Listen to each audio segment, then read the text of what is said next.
If you've been going around the good old internet looking for the right podcast to fulfill your New York Yankees needs, well, I'll be the first to deliver the good news to you. You have found it. Here on Yapping Yankees with me, your host, Mike Scudero, you and I will be discussing the latest news, takes, and talk throughout the entire Yankee universe.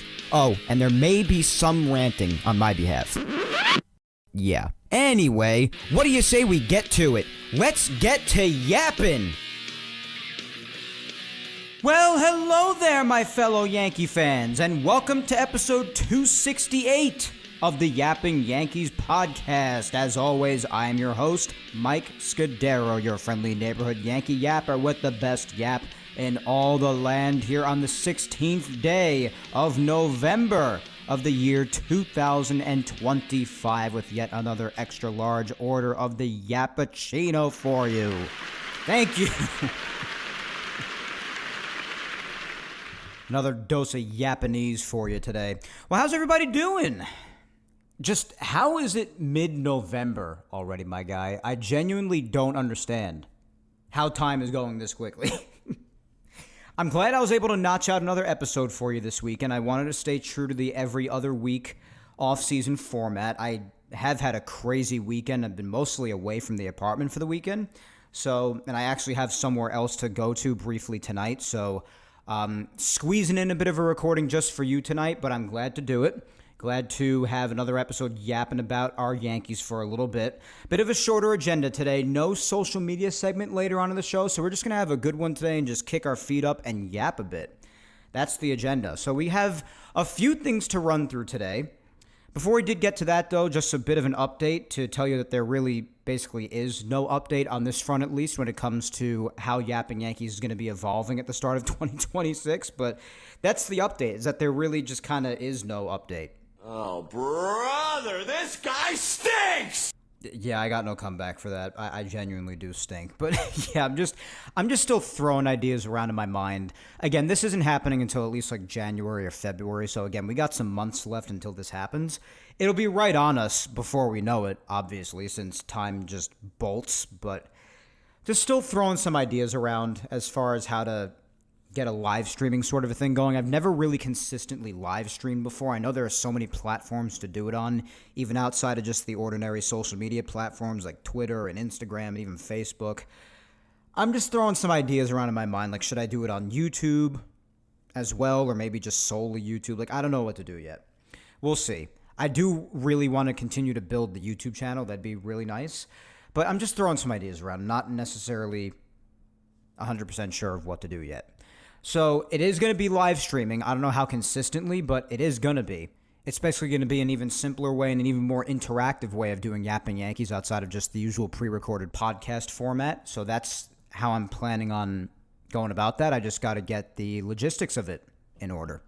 So still just throwing that around. I'll continue to do so in the coming weeks. Just a lot going on, especially with the holidays coming up now. So I'll keep throwing that around. But for now, just sort of enjoying the off-season, guys. And there are a lot of things being thrown around early on here. You got the early off-season rumor mill and options still going on here. You have the Japanese market heating up with Murakami being posted and the news about the Japanese pitcher Tatsuya Imai. You have Okamoto being spoken about out there and the reports saying that he would want to go to the Angels. Like, bro, why actually? Like, don't waste your career there, please. We've already had enough watching Mike Trout waste away into absolute nothingness over there. I'd appreciate if you didn't do the same, especially because I'd love you in pinstripes too. But we're hearing reports about that. The Yankees have done a lot with their roster recently as far as options, picking up options, not picking up other options, qualifying offers, things like that. Players doing things over the winter like Jason Dominguez playing some winter ball. We'll talk about that in a little bit. The awards, a lot of awards have been given out recently. Gold Gloves, Platinum Gloves, Manager of the Year, MVP, Silver Slugger, you name it. All of the awards have basically come out to this point, so we'll cover those later on. What happened between Aaron Judge and Cal Raleigh? Well, I'm pretty sure we all know the answer to that already, unless you are just living under a bunker at this point. But otherwise, I'm pretty sure we all know that Aaron Judge won the freaking MVP award already. Yay! Yay, indeed. And it was the right choice, by the way. The right choice. That's really the only feedback I had to it because, I mean, we know I've been yapping for months about my opinion on how that should end up. And needless to say, it happened exactly the way I thought it should have. So anytime I replied to it on social media, whether it be Twitter, Instagram, anywhere else, I would repost the post pretty much and just reiterate it's the right choice.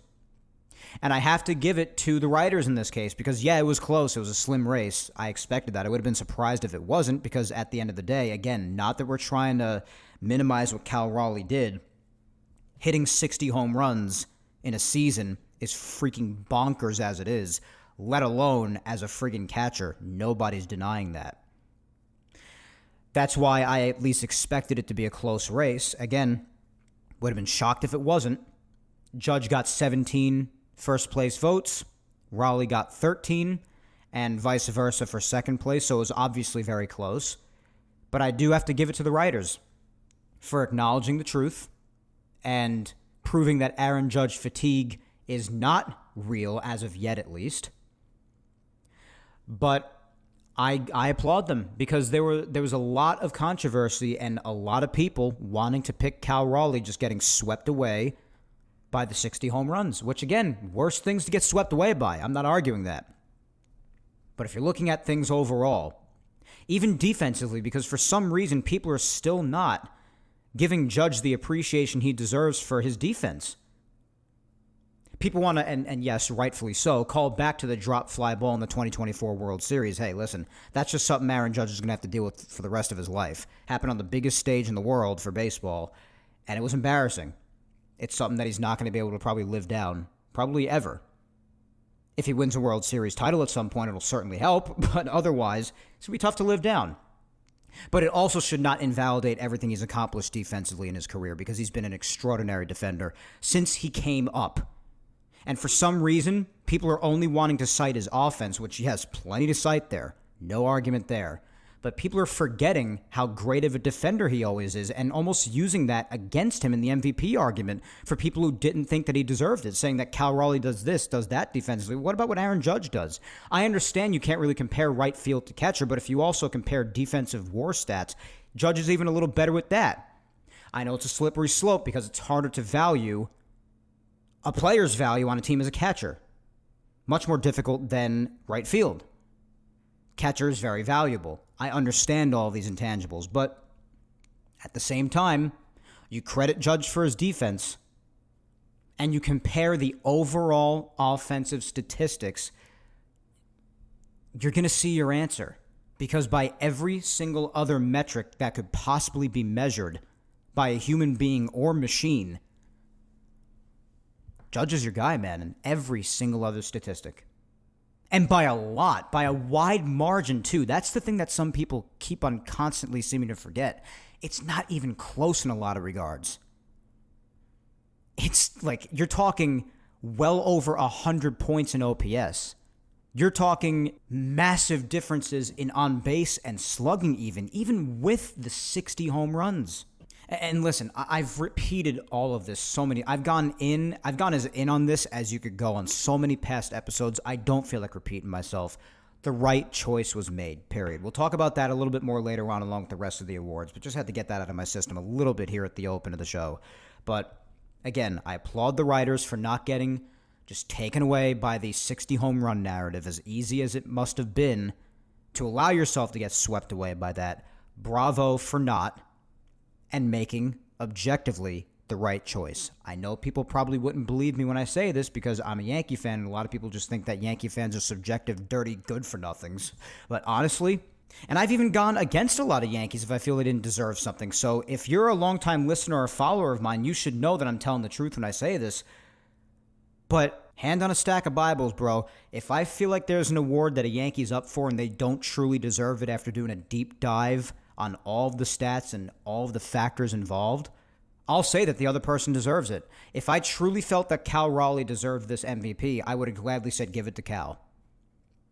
But if you just use objectivity a little bit and really do the deepest dive that you could possibly do, you will see that the right choice was made.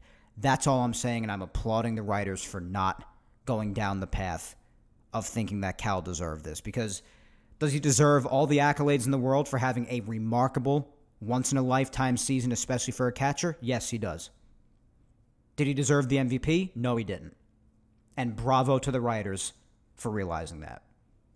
So there's that and all the other awards. You had a qualifying offer given to Trent Grisham. A little bit to talk about today, so why don't we do ourselves a favor, not waste any time, and get right into all the talk. I wanted to start with some recent Yankee news that hit about a week and a half ago or so and continued in the last week, give or take. Just certain things that they were starting to do with the roster and options and things like this. On the 5th, it started with the Yankees declining the option for Jonathan Loaisiga. And I'd actually said a couple of weeks ago in the most recent Yapping Yankees episode that as sad as this makes me, I completely expected this. So, as sad as I am, it was the right thing to do. You want to talk about the writers doing the right thing with the MVP race? The Yankees did the right thing with Jonathan Loaisiga and his option for 2026. It just really is a shame because I constantly reflect on the pitcher that Jonathan Loaisiga was. I really do. I constantly reflect on it. And I don't know, man. I don't know where it all went wrong. Like I said, I guess it just got to a point where he was hurt too often until it just became too much for his body to deal with. He just missed too much time and lost his stuff. Because in 2025, it was really the first example of him just being plain bad. Before this, and you heard many first-hand accounts from opponents at the plate, Alex Bregman and others, talented hitters we're talking about here, saying that Jonathan Loaisiga was amongst, if not the toughest pitcher they'd encountered.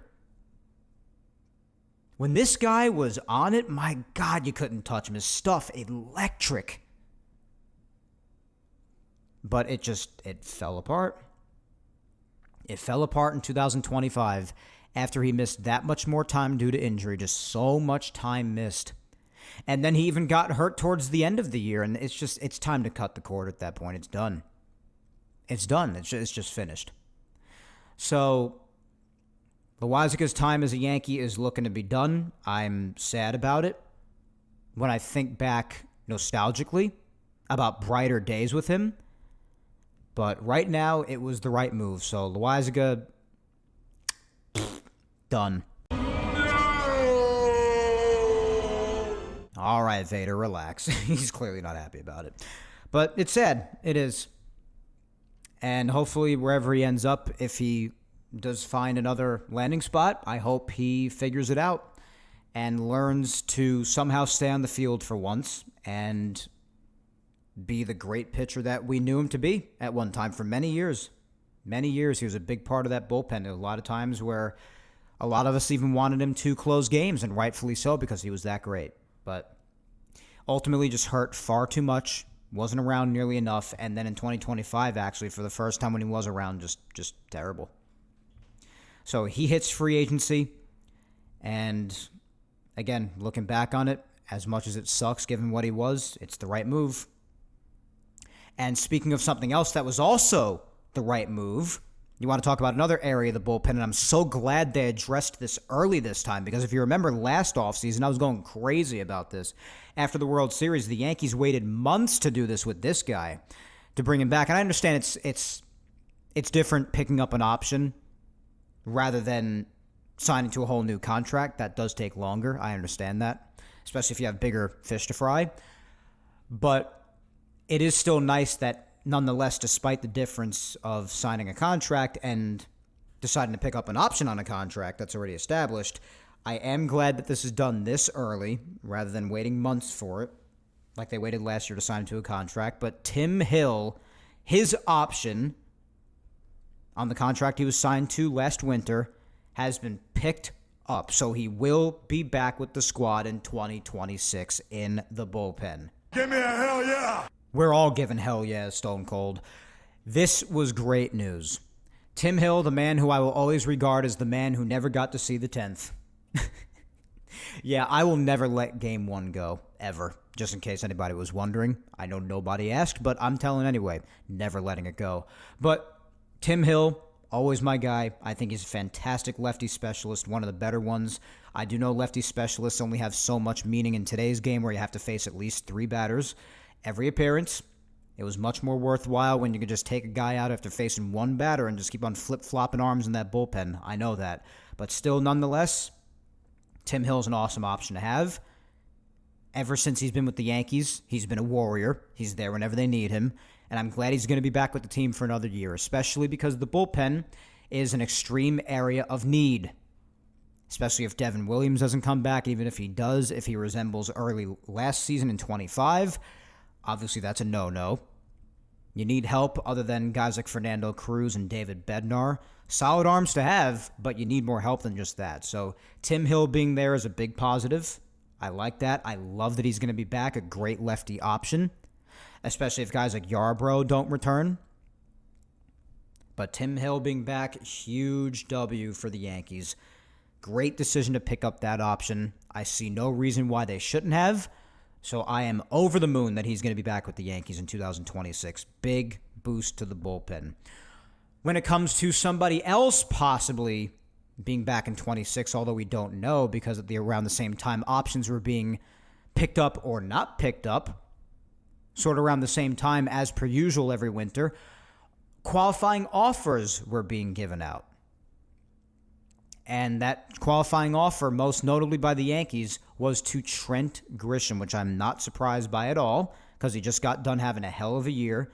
And I think it's a pretty good qualifying offer, man. I think it's good. 1 year, $22 million.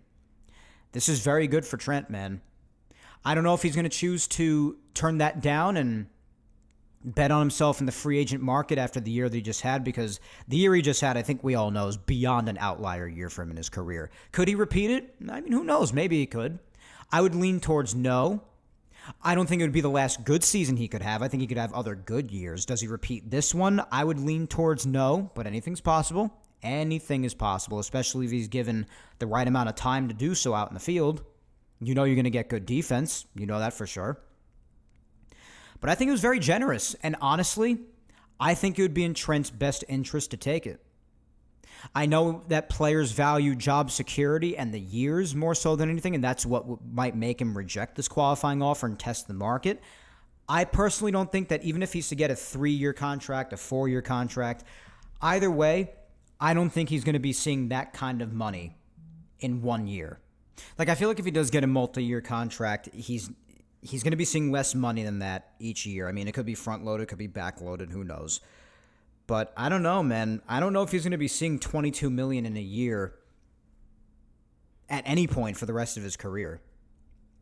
And if you're the Yankees, you know you're offering that contract because you're eliminating, or at least partially eliminating, for future years. Not so much next year, because it would be for next year, obviously. But for future years, you're alleviating yourself of the risk of him not being able to repeat even a fraction of what he just did in 2025. Like, if he doesn't do nearly what he did in 25 in 2026, at least if you're the Yankees, you could cut your losses at that point, being like, all right, it's just a year. Now it's done. Move on. And I wouldn't hate having Trent back. I think there's a lot that he brings to the team. I do know that there is that risk of him not even doing a fraction of what he just did. It's another left-handed hitter, which the Yankees have beyond a surplus of. They could really use some righties. I understand that. And you're not even entirely incorrect by saying that, if that's your argument. I have really nothing to say against that. You are not wrong. But I also do know that he brings you great defense. He's a clutch player. I mean, not as much in October. He didn't really have much of an October, but who in the Yankee lineup really did, to be honest? If we're being really, really brutally honest right now, who really did? So,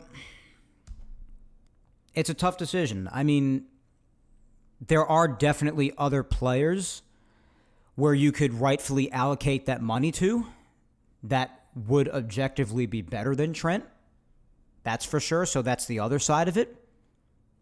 I personally wouldn't hate having him back, especially as a 4th outfielder. I mean, I do acknowledge that that's an awful lot of money for someone who you'd plan on using as a 4th outfielder.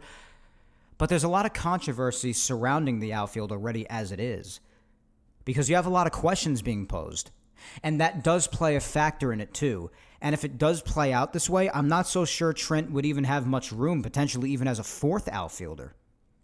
And if he takes that kind of money to be a fourth outfielder or even less, that's just the Yankees burning money, and that's not responsible either. Not that I sympathize with the Yankees with their money, because, I mean, they're the friggin' Yankees. Friggin' spend, man. Especially in the scopes of what might happen next year with a salary cap being introduced and the sport potentially being gone for at least some time in a lockout.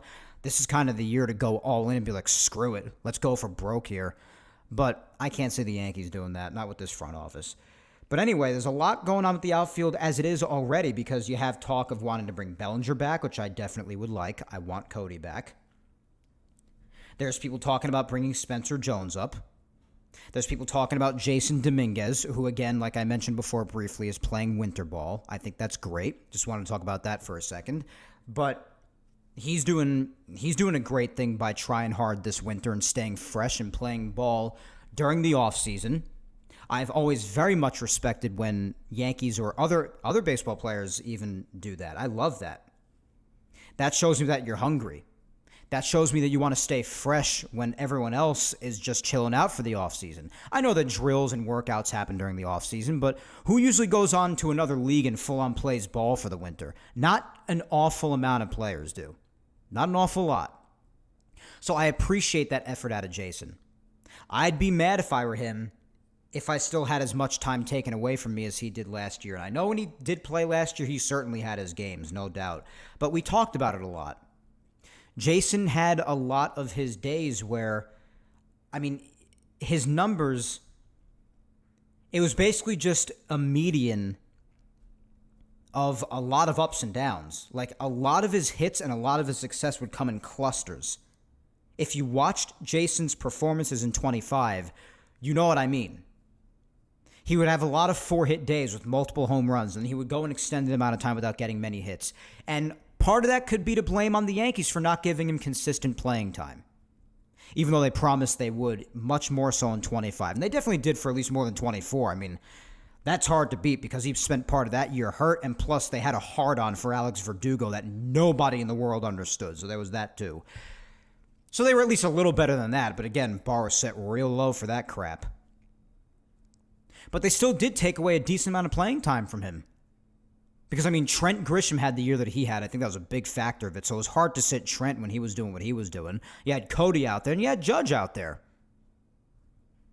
And then even when Judge was hurt for that time, Stanton was getting outfield reps. So that's taken some away from him, too, and you got to shift the outfield accordingly and whatnot. So, you know, Jason still had a decent amount of time stripped from him in the outfield in 2025. And you do see the potential. You see flashes of the extreme potential that this kid has, and he probably wants to show that, play some winter ball and stay fresh over the offseason. I respect the hell out of it. But again, bouncing off of those points and showing my appreciation to him for playing winter ball and working hard in the offseason, the Yankee outfield is in a little bit of a dilemma. You have Judge out there. If you bring Cody back, then you have him. If you also bring Trent back, you have him. If you have Jason out there, you have Jason to consider. It's hard to DH any of them unless Stanton's hurt, because otherwise Stanton's DHing. And for a fifth option, even outside of Stanton, you have people talking about bringing Spencer Jones up in 2026. So the two guys that I just got done talking about, where are you putting them and how are you managing their time? And Trent Grisham, if he accepts the qualifying offer, even if he rejects that and signs a whole new contract, where are you putting him? And how are you managing Jason, who's going to be working his ass off this offseason in winter ball to try to prove himself even more so? We all know Jason is on the weaker side defensively. We know that, but we know the potential offensively. And especially at his young age, there's always room to improve and opportunity for growth as a defender.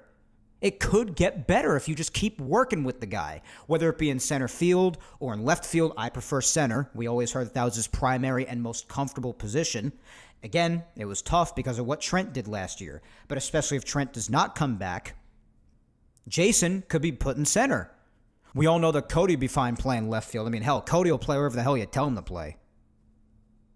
If and when Goldschmidt is gone, I think he's gone, and he should be, despite me enjoying what he did for a chunk of the year. But Once first base is kind of open, I know people's minds are on Ben Rice, and that's fine, but we all know how I feel about Ben Rice. I want Ben Rice behind the plate more often than not, and I want Austin Wells jettison on a one-way trip to the moon. So, with Austin Wells gone, I want Ben Rice mostly behind the plate. And Austin Wells maybe not being completely gone, but I want him to at least be the backup and not have a position any higher than that, really. I appreciate the 20-plus home runs as a catcher and improved defense.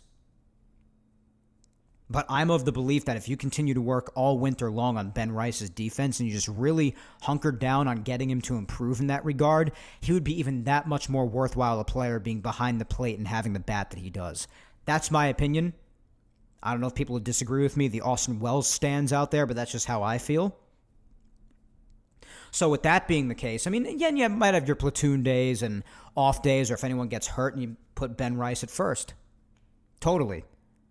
But that's another position that Cody would play in, opening up another outfield spot, if you'd be willing to do that. But there's a lot of potential jamming going on here, is my point. So especially if Trent's back, that's that much less room for Jason and Spencer and the kids who you could potentially be blocking. And it's a bit of a problem.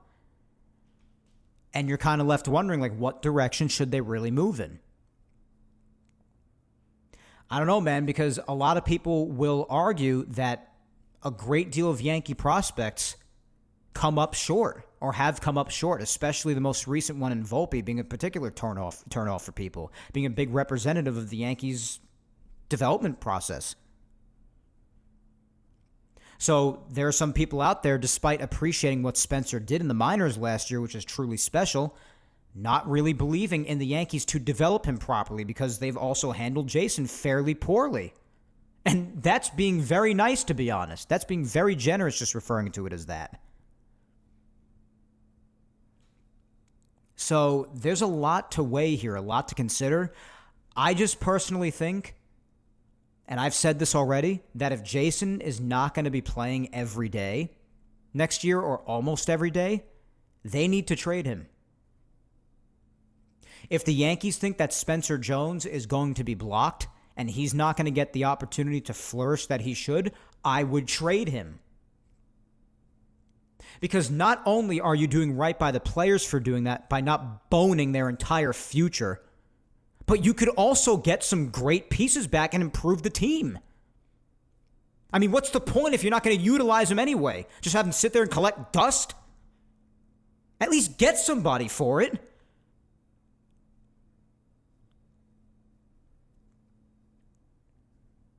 I mean, personally, I don't see them doing right by Jason. I don't. Unless Trent doesn't come back and they do nothing else for the outfield. Because don't forget, there are even other outside options that people are mentioning. People want them to go get Tucker. So if Tucker comes, that's one less a position for a kid to inhabit. Does anybody really care? Because then you'd have Tucker and Judge, and if you bring Bellinger back, someone like that in the outfield, that'd be friggin' incredible. And then screw the kids, I guess some people would say. But again, even more so in that case, then trade them. You don't want to block this kid's success, and you also don't want to strip yourself of getting some really good pieces in return for doing right by those kids by giving them the opportunity to flourish somewhere else if you're not going to use them. Tough decisions to make, man, but that's really mainly the deal with Jason and Spencer. These are things that people are going to have to think about throughout the entire offseason. These are things to consider and throw around. Me personally, again, I wouldn't hate if Trent is to return, but especially if he's not going to.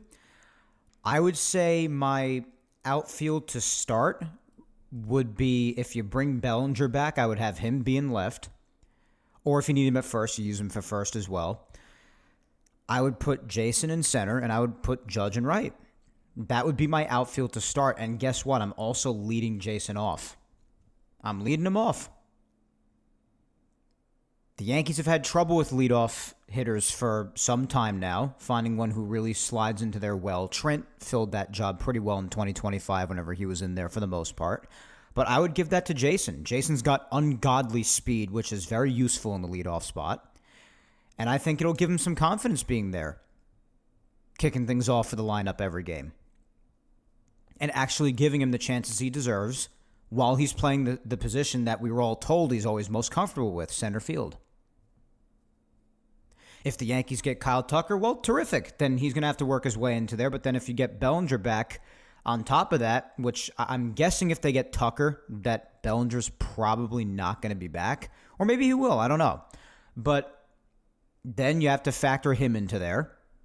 You probably put Tucker in right and Judge in center. And then, I don't know. You gotta play around with it a little bit. It's weird. So the outfield is in an interesting spot. That's for sure. So you have those to mow over. As far as Trent's contract, the qualifying offer rather, just to bounce off that again, I think it is a very good offer for him. I think it would be in his best interest to take it because, again, I don't know if he's seen that money in any single season going forward. And it's sort of like a prove it. Show me that you could do a season even remotely close to 2025 again, and then maybe you'll get some more years after that. Prove it wasn't just a beyond outlier. But you also have Jason and Spencer Jones to consider. I know I really didn't even factor in Spencer Jones into those hypotheticals that I just did, but you could. In my opinion, it's kind of between him and Jason at this point. Which one do you believe in more? Because I think Cody, you're probably going to have Cody or Kyle Tucker on this team in 2026.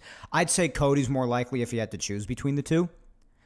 But then at that point, you really only have center field left. So is it going to be Jason or Spencer? Jason, for the first time, got called up years ago at this point. Bro made his debut in 2023. It is 2026 next year. So he played for a few weeks in 2023, got hurt for a bit, didn't have too much time. It was in the late second half, mid to late second half anyway. 2024, he spent much of it hurt and then just suffocated by Alex Verdugo. And in 2025, he saw more opportunities than most, but then Trent had the season he had. So Jason at times found himself out of the lineup. So if you really want to give Spencer that legitimate shot in 26, you should trade Jason. Especially because there are a whole bunch of other rumors flying around. Like, there was that report that came out earlier this week. I know everybody's probably itching to hear me talk about this, but on the subject of trading people like a Spencer Jones or a Jason or even more like a Ben Hess or other prospects that you could throw into the mix here, whatever. There was a report that came out from Randy Miller, so that's a name you have to be skeptical about right off the bat. Fraudulent reporter alert. But anyway, there was a report that came out that he was saying that Pirates teammates were basically saying that Paul Skeens definitely wants to be a Yankee. And naturally, that got the Yankee community talking a lot this past week. A lot of discussion. Obviously, if Paul Skeens wants to be a Yankee, you gotta try to lock in and make that happen. Now, personally, I know it's a little hypocritical coming from me because I said I think the starting rotation is the area of the team with least concern, despite Cole and Rodon missing the start of the year. I just, again, don't think it's enough time to be truly concerned about the entire year as a whole. It's a little unfair to put that kind of pressure on Garrett Cole after he missed all of 2025, and he's going to miss the beginning part of 26. It's a lot of time away, and he's not necessarily a spring chicken anymore. So I know it's a little bit of pressure, but still, even without them, you still got Fried, Heel, Schlittler, Warren if you needed to slide in there for a bit. And there are other rumors going around. Yankees obviously have their feet dipped into the Japanese market, which is another topic of discussion too. We've spoken plenty about that already. Murakami, Okamoto, and now the newer rumors about the Yankees being into the premier Japanese starting pitcher over there, Tatsuya Imai. Now, if you get him, that's even another arm to sub into there. And then you also have the Skeens rumors floating around, which, again, he's still under team control, so it'd have to be a trade, and you best believe the Yankees will have to give up an arm and a leg and then some, probably an ear too for him. So that's going to be a lot. But you could throw things around. Now, me personally, again, I think the rotation's of least concern. I think they could find ways to get by, especially with Imai or any other options really internally, if it's just really missing these guys for like a month. Because Rodon's apparently just missing about a month. So you'll have him back even. And if you have an Imai or if you use Warren to fill out that rotation, you still have a 5-man rotation right there until Cole comes back a matter of weeks after Rodon, if that. So that's why the rotation isn't necessarily like a travesty for me right now, despite Cole and Rodon missing the beginning. If they were missing, say, like 2+ months, I'd probably be singing a different tune right now. But for me, it's not enough time necessarily, unless like setbacks happen. It's just a travesty. But I mean, unless that happens, it's not like a humongous concern for me right now. My concerns still lie with making necessary improvements to the lineup and getting the bullpen in order. Right now, the bullpen is a much bigger point of concern for me. Because what they have right now, I mean, I like Hill, Cruz, and Bednar for the back end of the bullpen, but you got to make a decision. Are you bringing Devin Williams back? You still have Camilo Duvall, but, I mean, he was just a complete disaster. Do you give him an opportunity to start a season with you here from fresh, start from the top with a new season, rather than expecting him to adjust here in the middle of the year after the trade deadline? Is that what you do with him? That's really up to them. Decisions. So that's the outfield dilemma. You're probably going to end up trading one of Jones or Dominguez, or at least you should, because one of them is going to be tossed to the side. No matter which way I spin it in my mind, one of those guys is being disregarded. And if you want to use them in a trade for Paul Skeens, I mean, go for it, because, I mean, who the hell would say no to that guy? But Pirates are going to want a lot for him. They're going to want a lot.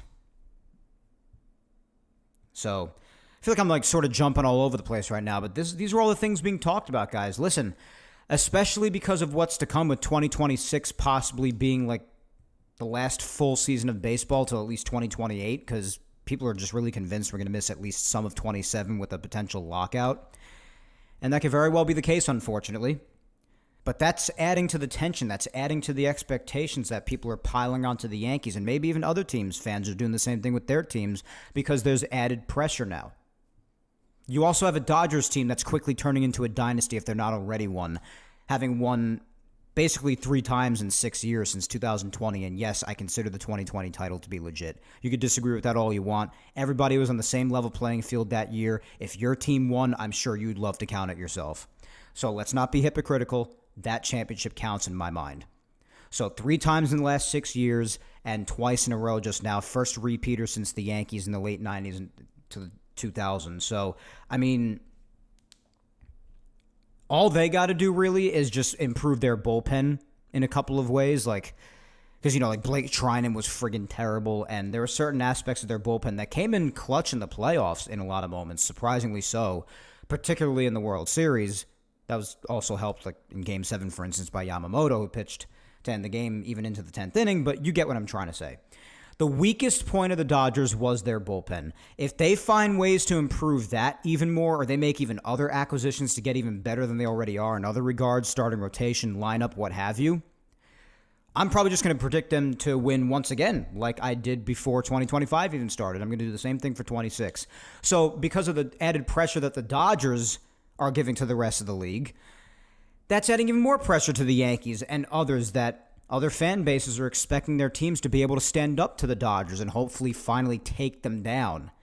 So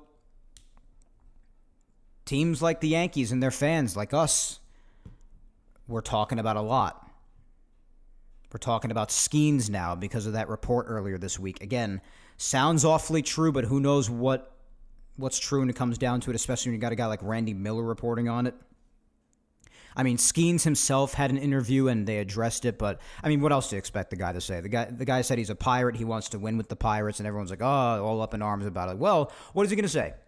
Yeah, I do want to play for the Yankees while he's still under control by the Pirates. Yeah, that's a great look. So he's not going to just come out and say that, obviously. But I don't know, bro. So they're talking about Skeens and Imai for the starting rotation, even though they're still expecting Cole and Rodon back. So the Yankees' rotation could legit just be broken, and in a good way. I'm still looking at the bullpen and the lineup, man. That's what I'm still looking at. So And I'm weighing a lot of things, like with Jason and Spencer. That's probably one of the biggest things I'm weighing. Depending on the direction they go in, it could reshape the whole outfield. Are you looking at Tucker? If you're not, are you looking to get Cody back? Are you looking to get both of them? What are you going to do if Trent accepts or declines? And depending on how that goes, what are you going to do with Jason and Spencer? Are you going to call Spencer up? If you are, what happens with Jason? And the lineup's all taken up. I don't want to see another season of Jason being a fourth outfielder, just a bench option. He doesn't deserve that. And with Spencer, I think he showed so much in the minors, it's tough to not give him a shot. But you also don't want him to waste away down there. So you're going to trade him? You're going to trade Jason? One of them has to go, in my opinion, if you're responsible as the Yankees. And you want to do right by these players and potentially even use them as a piece to get something big back, a Skeens or somebody else. I don't know. A lot to throw around. All of these things are things being thrown around in the rumor mill. Some of them are by me, but most of them are being talked about amongst everybody. So I gave my take on Trent. I'd be fine with him coming back, and I'd be fine with him being a fourth outfielder, but if he takes that qualifying offer and then he's just on the bench, that's an expensive fourth outfielder, man. Again, not that I feel bad for the Yankees financially. I don't, but just saying that's how they're going to think about it. Jason, I applaud him playing winter ball, but what are you going to do with him during the regular season? Are you going to play him every day? If not, are you going to make him waste away once again? Or are you going to do the right thing and trade him? And does Spencer Jones play a role in that? If he doesn't, what are you going to do with him? Are you looking at Tucker? If you're not, are you going to bring Bellinger back? If you're not going to do either, then what the hell are you going to do there? Then you really got something to wonder about. That's going to be weird. So this could go in any direction. I think everybody acknowledges that Cody Bellinger is amongst top priority after the season he had. And I would agree with that. I really want Cody back. I've been very vocal about that. So if you do that, then you got left field taken care of or anything else you need on any given day. Very versatile player, as we know, but which other direction are you going to go? You have a lot of potential outfield options to choose from, and only center field would pretty much be open. I know the Yankees have hard-ons for always platooning and having different lineups and all this crap. What if somebody gets hurt? Matchups, all of it. But I don't think it's responsible, personally, to keep 5 or 6 outfield options and keep on shifting people around constantly, because you hear former players talking about all the time the importance of consistency. And I think there's a lot, I think that holds a lot of water. I really do. I don't want somebody going out there and getting some gameplay and then thinking that, the very next day they could have, if the matchups aren't favorable, they might not see the field for another 3 days. No, that's not good, bro. You got to have consistency. You could have backup options, but the Yankees are a team lately, and it's not bad to have depth, but there's a line before it just becomes too much and you're having guys just waste away. It's very tough. It's tough. You don't want to have too many guys. It's just an overabundance. They're taking up roster spots. They're wasting away. They're possibly having hot streaks interrupted, and it's just, God. I don't know. It's tough. It's tough. Got a lot to think about. But outfield aside, again, there are other things like the infield. Again, that's what takes us back to discussions like Okamoto and Murakami. I love the both of them. As we know, Murakami comes with his concerns. Like I said on the last episode, he is a high strikeout guy. He's also a lefty, which, again, the Yankees do not need. And apparently there was something else that came out, I think it was this past week, that said he really struggles against higher velocity pitches. Like his batting average is apparently piss poor low against pitches like over 93 miles an hour. Listen, that could be very problematic if that's true.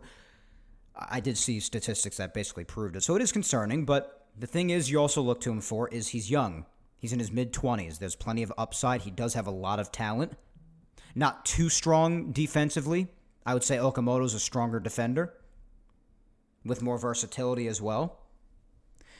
But Murakami has a lot of upside. He is a talented kid. Yankee Stadium could work very well on him. Okamoto, I would also love. I would love to have Okamoto. I'd love to have either of them. If I had to have a preference, it's really hard because I really am attracted to Murakami's upside potential. Especially as a Yankee, I think he would just be an awesome fit here, to be honest. I think he would gel very well here. Okamoto's definitely the safer option.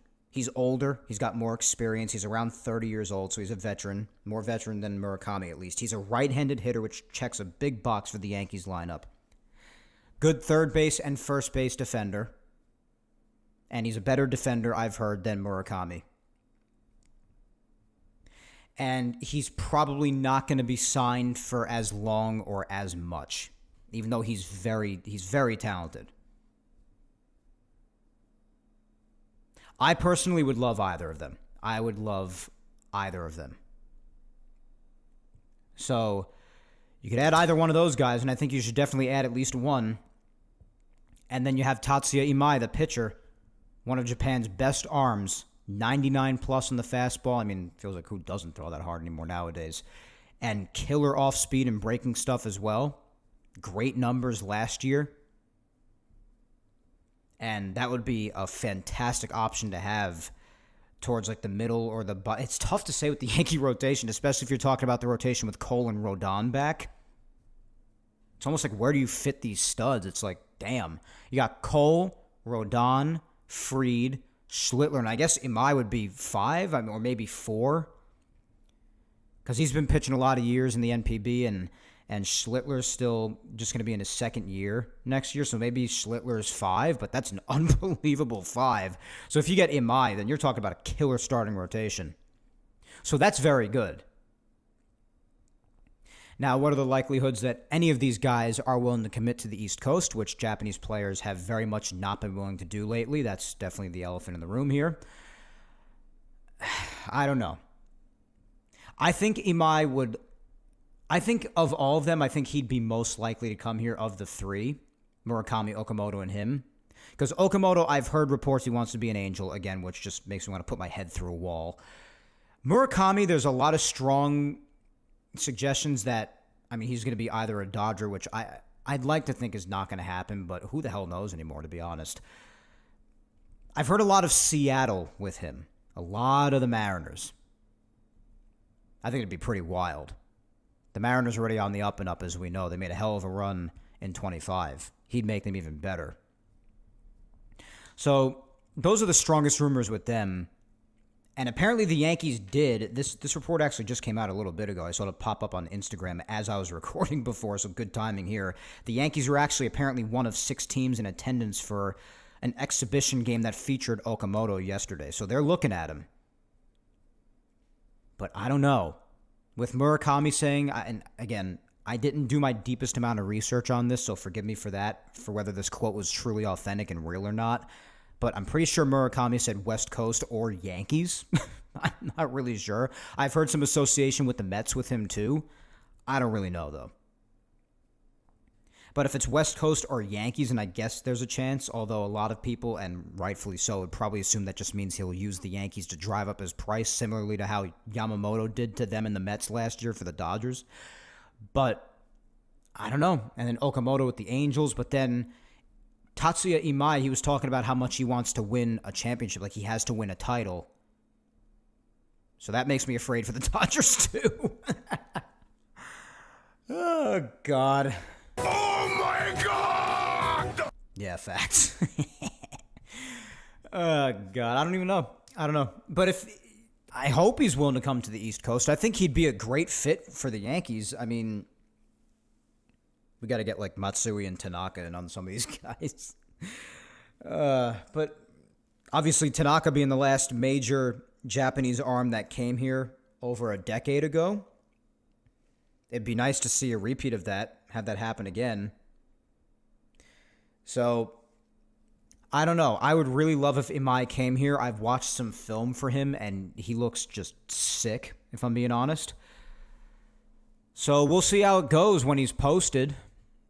I know that Murakami's already posted, so they're in that 45-day window for him. I'm not 100% sure if Imai is posted yet. Let me just take a quick look at that, because I couldn't remember if he is. I know that Murakami is. The Lions on November 19th will make him available to negotiate. All right, so in 3 days, apparently, Imai is going to be posted by the Saitama Seibu Lions. So we'll see. Apparently, the Yankees are very, very interested in him, according to reports. 27-year-old right-hander, 192 ERA last year with 178 strikeouts. Your work is cut out for you. So I would definitely do my damnedest to get my hands on this kid. And that would definitely very much help things for that first month or so. But again, bullpen, man. You gotta get bullpen help too. I'd probably personally give Devin Williams another chance. After how he finished off in the last couple of months, especially how he looked in the playoffs, I'd probably give him another chance. I think he started to warm up here, and you'd probably get him cheaper now than at any other point in his career. To be honest, because you could use the argument of how he did in the first half, especially at the very beginning last year. So that's just my personal opinion. I know some people probably wouldn't want to touch him with a 10-foot pole. That's fine. But I'm looking mainly to the bullpen still, man. They were such a big reason. And Devin himself, admittedly so, in the earlier part of the year, why the Yankees weren't better than they ultimately were. They could have easily had over 95 wins, but there were a lot of blown games, man. A lot of blown games. So, that's the deal there. I'd probably most rather them get Imai and Okamoto. They're definitely not getting more than one of those three, though, of Murakami, Okamoto, and Imai. I'd be shocked if they did. I think the one that they have the biggest chance to get is probably Imai. But I don't know. You definitely have to at least look into Murakami and Okamoto. They just got to do something, man. They cannot stay mostly stagnant this winter. They cannot afford to do that. You got to get Cody back, and then, in my opinion, at that point, especially if Trent walks away from the qualifying offer, which I think he would be very silly to do personally, whether or not I want him back, I think he'd be silly to walk away from that. And if you prove that you could do it again, well, test the market again, you'll get paid nicely, I think. He's already getting paid nicely, offered $22 million for next year. But especially if he walks away from that, I would definitely part ways with Trent if he rejects that offer. And then you got a decision between, if you're not going to get Tucker, you got a decision between Jason and Spencer, and one of them should go, in my opinion. One of them should go if you're not going to use them in 26. I don't want to jerk them around. I don't, personally. So I personally think that's what the outfield decision-making is going to come down to. I could be completely off base. I could be totally wrong. I don't know. But we shall see about that. Infield, I mean, we know that I want Volpe gone. I'm done with Volpe. I have been for a long time. And I'd be even okay with Caballero starting things off there to start the year, bro. I literally would be. I know people are talking about throwing a bag at Bichette. But the Yankees are only going to spend so much, first of all, because Hal sucks. And second of all, I don't see them doing that. I mean, there are defensive concerns for Bichette, so there'd be more of that, at least as far as 2025 Volpe was concerned. People are like, oh, 23 and 24, he was fine. Yeah, with 25, he stunk. So there's that. Defensively, at least. Offensively, he stunk every year. But anyway, that's besides the point. So I would literally be okay with having Caballero even start the season. It sounds like he will, from how the Yankees and Boone and others are talking about it. Whether it be because of the labrum surgery that he got, or because they just want him to get a solid start just in the minors and then just try to see what he has in him, Volpe being. But either way, I would have Caballero start 2026. If it's not going to be Bichette or someone bigger, I would literally be fine with Caballero, as long as it's not Anthony Volpe. So you'll have Jazz at second. I mean, personally, I don't know what you're going to do. I mean, McMahon's under control. He's under contract, rather. But, I mean, he's basically there for the defense. If you get Cody back and you choose not to put him in the outfield and play him at first more often, because you want to have more positions open for outfield options, Then I guess you got first base covered, and then Okamoto could play third. At that point, if Okamoto's going to come here, I'd rather him play third than McMahon. Or if him or Murakami come here, you could have him take first. And have Cody in the outfield. There's so many possibilities. That's the thing. There's so many possibilities. Until you make your moves and weigh all of the considerations, if you're the Yankees, it's tough to tell. Because you could go in so many different directions. Either way, I would want the Yankees to mostly be consistent with their lineup choices. I'm sick of the matchups every single day completely altering the lineup. I'm okay with certain guys getting a day off or like occasional platoons, but they do it almost every day, and I think that affects guys. I know some people think I'm silly to say that. I just think it has an effect on certain guys. I do. I think consistency is a factor when it comes to constructing a team and its roster. Log jams, while it's good for depth, aren't always a good thing. It's a better problem to have rather than missing all of those guys due to injury, for instance. But it does have plenty of downsides, in my opinion. Point is, they could go in about 12 different directions. I've said what I would do. Ideally, I would personally have, at least to start the year, I would have Ben Rice behind the plate. I would have Bellinger at first.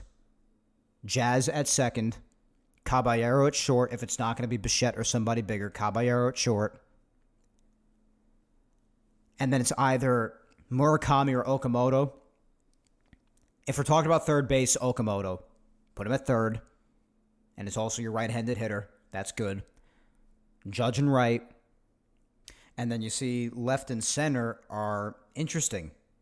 If Trent's back, you can put him in center. If he's not back, you put Jason or Spencer in center field, and same thing for left. I would personally give Jason another shot in left field. I know that's not popular with a lot of people. People want better defense on this team, and I don't blame you at all for that. So if you want to call me an idiot for that, then fine. I would just work Jason to the bone in left field over the winter.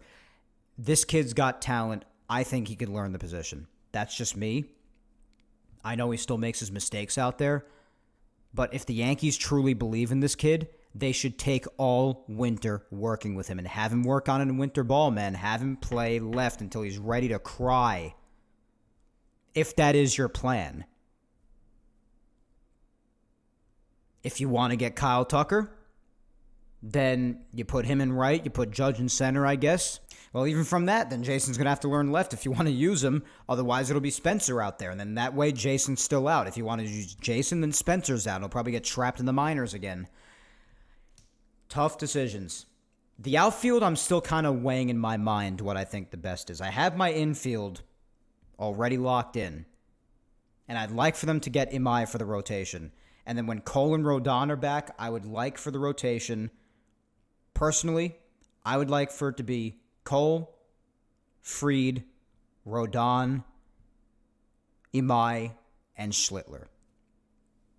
Or Schlittler, Imai, whatever. It doesn't matter, 4 or 5. Doesn't matter to me. That's what I'd love for the rotation to be. I think that'd be sick. I don't think they have to do much more other than that, to be honest. And once it's at full strength, I think that's beyond cracked out. Honestly, I don't mind Luis Gil. I still see the wildness in him, and he did miss a lot of last year, so that was also a factor. It's tough to come back in August like that and just whip your ass into shape right away. But I'd have him be a potential long relief option if he's exiled from the rotation because they get Imai, and it's just there's no place for him. Of those 5 guys, I like Luis Gil, and I think he has good stuff, but I think all 5 of them are better than him. So maybe use him for long relief in the bullpen. That could possibly help if he locks in out there. I think Gil could be in that situation. If they don't get Imai and don't really get anybody else to the rotation, then keep Gil there. But I'm just saying if they get Imai and that could be the rotation as of when Cole and Rodon are both back, then I think Gil could actually be a pretty elite reliever, to be honest. I know some people might think that's a really weird thought after seeing him in the rotation for years now, and that would definitely, he probably wouldn't be cool with that because starters see that as a demotion, and it pretty much is. But I'm just thinking as a fan, doing what's best for the team here and what would really help. I'm just throwing ideas around, completely harmless. So that's probably what I would do as far as the rotation or the bullpen. I'd probably give Devin another chance. So just think about it. At one point, you could have guys like Hill, which they'll interfere with each other, those two names. And then for the rest of the bullpen, you could have like Devin, Cruz, Bednar. I know Hedrick's still around, so if he's healthy for once in his life, then he could be a part of that too, I guess. If you get Yarbrough back, I guess another good lefty to have. So, I mean, the bullpen could be pretty interesting. Or you could look at even more external options that pop up as the winter goes along. That would really lock down the bullpen and rotation as far as I'm concerned. And I think that lineup, I mean, it could be depending on whether you get Tucker or if you just stick with Jones and or Jason. I mean, things could get really interesting. I don't know, man. There's a lot of rumors in the rumor mill and a lot of players to throw around in your mind for which direction the Yankees should go. It's very interesting. I mean, the next time we talk, which could be in a couple of weeks, it's looking like Thanksgiving weekend, actually. I'm not sure I'm going to be able to pop out an episode for that. If I can't, then it'll be the following weekend, because next weekend I definitely can't either. I'm just so busy. But by the time we talk next, I mean, Murakami could already be signed if he gets picked up by anybody, because it'll be decently into his posting window of 45 days by then, because he's already posted. So I don't know, man. It'll be very interesting. And Okamoto's already posted too. I mean, that's why that exhibition game happened yesterday. So he was posted on the 22nd. He was posted a little while ago. Let me just get that. I want to make sure I have good information here. Yeah, October 22nd he was posted. So, yeah, the Giants granted his request, and he was posted on the 22nd. The official negotiating window for players like Okamoto's from November 1st to December 15th. So, yeah, I mean, these guys could be signed. I mean, even though Imai is much closer to December than them, I mean, Murakami and Okamoto have been out there for a while already, a decent amount of time, and Imai's going up in 3 days on the 19th. So next time we talk, they could all be signed. I mean, I don't know, or none of them could be signed, or one or two of them. We'll see. If any of the three of them are signed, I am doing an episode that Sunday, hell or high water, because that's big news. If the Yankees sign any of them, whether or not I'm doing an episode that Sunday, you are getting one. So that's the deal with that. So I'm very interested in the Japanese market this year. I really am. Because I think Murakami, Okamoto, and Imai are all very, very fascinating options. We'll see, man. We'll see, and we'll keep on talking about everything else. Absolutely everything else as the weeks go along and more signings happen. I even just saw before, like, Josh Naylor's going back to Seattle. So things are starting up. We'll see. It's very exciting. And especially if there's any news on the Japanese market, you're going to be hearing from me right away. And I'm also very curious to see in this window what Trent Grisham does with that qualifying offer, man. That's interesting. Because if he walks away from that, I say goodbye to Trent if I'm the Yankees personally. As much as that would suck, because I really like him. But if he turns that away, yeah, it probably ain't happening. And I do think he's going to turn it down and try to explore more multi-year opportunities. But I don't know. I don't think that's a wise decision for him, to be honest. But I'm not his agent, and I'm not his financial advisor either, so it's up to him. But that's just my opinion. I don't think Trent's going to be back. I think it'd be in his best interest to return. But, I mean, that opens things up for them. That opens things up for the Yankees. So we'll see. And once that happens, we're probably going to get a decision on that pretty soon. And that'll advance discussions even further, because that'll be another factor out of the game. That'll be another dart off the board for considerations. We'll see. It's very interesting talk. And we'll talk more about that on the next episode for sure. Lot to discuss. But the last thing I wanted to hit on once more is just all the awards. Since all of those came out, I wanted to hit on those before signing off for the night. Lots of awards were given out. Let's start with the Cy Youngs.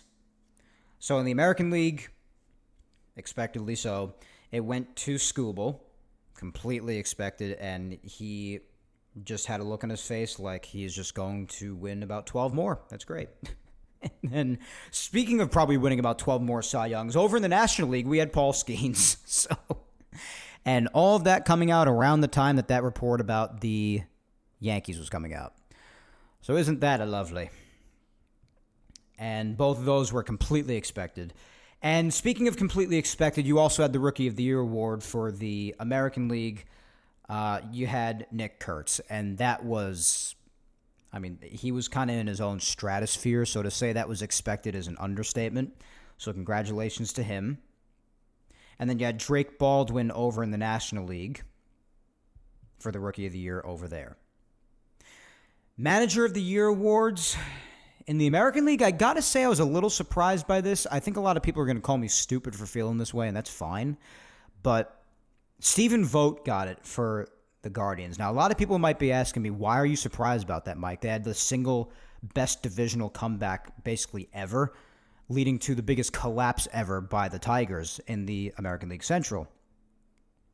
And you're completely valid in saying that. I don't think you're crazy to say that. Me personally, and I know that this is an American League award, so I guess this kind of takes away from my argument, but still, as much as I hate the guy, and this just shows you how objective I can be.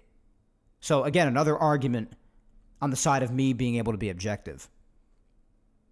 I despise the Blue Jays manager, John Schneider, but I don't think it would have been the worst thing in the world to give him this award. He finally brought the Blue Jays back to the playoffs. In the tiebreaker, they won first place in the American League East. It was their first division title in quite some time. And he took them to within 2 outs of winning the World Series. I know these are regular season awards considered to be, and that's completely fine. So maybe that does invalidate it. And again, I'm not even saying that vote is a bad choice. It's not a bad choice. Considering what Cleveland did, I would say it's a pretty good choice. It is. He would probably be second in line for me, if not at a tie. I probably would have given this award to Schneider. As much as I hate the guy, I think he should have won the award. Again, I don't hate the vote choice. I don't hate the Stephen Vogt choice. It's completely fine. I probably would have just given it to Schneider. But whatever. Vogt won the Manager of the Year. Congratulations to him. And over in the National League, it wasn't a surprise. Completely deserved. I love this guy. Pat Murphy won it, so congrats to him. The Hank Aaron Awards, both repeated, obviously, like a certain other award. Ohtani and Judge.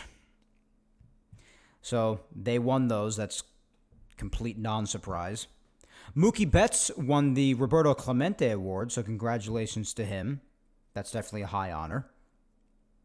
As far as Gold Gloves, you had in the American League, Dingler won it for the Tigers at catcher. Ty France won it at first. Marcus Semien at second. Michael Garcia at third. And then you had Bobby Witt Jr. at short. So the left side of the infield for the Royals winning Gold Gloves. That's pretty nice. You had Kwan in left. You had Rafaela in center and Abreu in right. Listen, I know that Judge... Maybe I just have to look at the defensive numbers more closely. I really didn't do a deep dive on that, so forgive me for my ignorance on that if I'm speaking out of turn. But I still just think Judge should be winning more Gold Gloves than he's getting, to be honest. I know that in past seasons, especially in recent years, it's been as a result of him splitting time in right and center. So he's not necessarily getting enough time in either one to really be in Gold Glove contention. But like this year, other than when he came back from injury, he really couldn't throw that well. I mean... Why is Judge not winning the Gold Glove for that? I mean, I don't know. I'm not saying that Abreu isn't deserving, but I don't know. I would expect Judge to win more Gold Gloves than he has because, again, he's so underappreciated for his defense. But whatever. A Yankee did win a Gold Glove. It came from the pitching position, Max Fried. So that's pretty friggin' awesome. Congrats to him. And Mauricio Dubon, won for utility. And the Platinum Glove for the best defender in the league went to Bobby Witt Jr. So congratulations to him. Gold Glove and Platinum Glove, awesome. In the National League, you had Patrick Bailey at catcher for the Giants, Matt Olson at first for the Braves, Nico Horner at second for the Cubs, Ke'Bryan Hayes at third for the Reds. That's no surprise at all. Probably the only better defensive third baseman in the game other than McMahon. Mason Wynn at shortstop for the Cardinals, Ian Happ in left for the Cubs, Pete Crow Armstrong in center for the Cubs, Fernando Tatis Jr. in right for the Padres. Again, not a surprise at all. So 3 Cubs winning Gold Gloves. That's pretty cool. You got Horner, Happ, and Armstrong, PCA. Then for pitcher, you got Logan Webb on the Giants, and then Sonoja on the Marlins. And then Platinum Glove, you have Tatis Jr. So Tatis, Gold and Platinum Gloves like Witt over in the American League. Congrats to them. Silver Sluggers in the AL at catcher, not surprisingly so, you have Cal Raleigh. First base was for the A's, Nick Hertz. Second base was Jazz for the Yankees, definitely deserved it. This is over 30-30 season at second base. You got Ramirez at third for the Guardians, completely expected. Witt at short. Judge for the outfield for the Yankees, again, not surprising at all. Buxton for the Twins and Riley Green for the Tigers as well for the outfield. DH was George Springer and Zach McKinstry for utility for the Tigers. And for the National League, you had Hunter Goodman on the Rockies at catcher. Pete Alonso at first, Ketel Marte at second, Machado at third. Shortstop was Perdomo. And the outfield, it was Soto, Carroll, and Tucker. And at DH, it was Ohtani and Burleson for utility on the Cardinals. So congratulations to all of those Silver Slugger winners. Obviously for the Yankees, those two being Judge and Jazz. They were the Yankees' Silver Sluggers. And the team Silver Sluggers, the Yankees got that award as well because they were amongst the best offensive teams in the American League. That is, of course, until multiple games in the playoffs came around. Anyway, you also had the Outstanding DH Award, and that went to Shohei Ohtani. No surprise there. Comeback Players of the Year, you had Jacob deGrom and Ronald Acuna Jr., both completely deserved in my opinion. Glad to see deGrom win another award. I've always been such a huge deGrom fan, so that's really good. And glad for Ronald Acuna Jr. too, because despite how disgracefully the Braves did this past year, it was really good to see Ronald come back and having himself a nice year. And people forget he's one of the most talented hitters in the game, so it's just good to see him back in the swing of things. Relievers of the year, non-surprisingly so on either end. Aroldis Chapman got it for the Red Sox, which is just still beyond irritating to me. He definitely deserved it, but just irritating on a personal level, I mean. And Edwin Diaz got it for the Mets. Both completely deserved. And there are other awards like Executive of the Year and things like that. I don't really care to hit on things like that. And we all know like the postseason awards and whatnot. We heard about those as time went along. Like Yamamoto getting World Series MVP, completely deserved. I said before it was even announced the night of that he had better win that award, so that's good that he did. And like Ohtani winning the NLCS MVP and then ALCS MVP. You had Vlad Guerrero Jr. and whatnot. So awards like that we already know. And then, of course, the MVP awards, most notably, again went to Aaron Judge and Shohei Ohtani, the right choices. And I know the fatigue, I know people are tired of it, but guys, aside from the reasons for Judge that I gave earlier on in the show, and I've given countless times in past episodes, so I'm not going to repeat myself, these two are simply the best players in the world right now, and they happen to be in opposite leagues. I said it 2 years ago. At one point, these two are going to hold this award hostage unless it's in the event of a travesty, like a horrible injury to either of them, or they miss significant time and they can't put up the numbers to take down whoever else is in the running with them. But if that's not the case, and these two are healthy, if Judge is doing what he does, and Ohtani especially if he's pitching and hitting, even half decently, they're just going to keep winning this award. They're going to hold it hostage. And guess what? It's going to be the right choice every time because they're the best players. Like, what are you going to do? They're the best players. until they're either done, too old to put up the numbers that they put up and perform the way that they perform, or if somebody comes around who's somehow better than the both of them, they're going to keep winning. So strap yourself in, and whether you like it or not, get used to it. And they both already won a lot. This is Ohtani's fourth. He's repeating. This is Judge's third. He's repeating. It should be his fourth. He should have won in 2017. We will say that until the ends of the earth because statistically, again, it's true. And it's going to continue that way as long as they're playing and doing what they got to do, guys. I'm not going to sit here and take up another half an hour of your time and my time explaining why Judge is the right choice. I've spoken about it enough. If you're not smart enough to understand that or you're too biased to understand that, especially if you're a Mariners fan, I'll let you marinate that on your own. That was actually like the worst thing ever. I'm so sorry. You get the point. It was the right choice. Both leagues. I know people had their opinions on Cal in the American League. I know people had their opinions on, like, Kyle Schwarber in the National League, for instance. The right choices were made. Period. Full stop. That's it. So congratulations to Aaron Judge and Shohei Ohtani. And if they both remain healthy and play the way they do, congratulations to them for next year, the year after that, and the year after that probably as well, as they continue to hold the award hostage for at least a couple of more years. That's just the way it's going to be. Again, granted, unless something else happens to them. So that's the deal, guys. Those are all the awards. Those are all the rumors in the rumor mill. Any recent news for the Yankees lately. And it covered up a decent amount of time. A lot of yapping today. So I guess it's a good thing we didn't have a social media segment. But the next episode, I'll try to come back with one. And again, I don't know exactly when the next time is that I'll be recording. I'm thinking it's going to be in 2 weeks, but it might be tough with Thanksgiving weekend. We'll have to see. But either way, I can't do an episode next Sunday. So in the case of that, I am going to wish everybody a very happy Thanksgiving now. Because the next time we yap, either way, it's going to be after Thanksgiving Day. So I do hope everybody has a very happy Thanksgiving. And I will keep you posted on social media when the next episode will be. There's a good chance it'll be Thanksgiving weekend, but I'm not sure. If not, then definitely the following Sunday. And when is that, the 7th? Let me just double check that to be extra sure. Yeah, the 7th. So you'll definitely be getting at least one more episode by December 7th at bare minimum. If, at some point this week or next week, one of the Japanese players or anybody else extremely notable signs with the Yankees, you'll be getting an episode that Sunday regardless.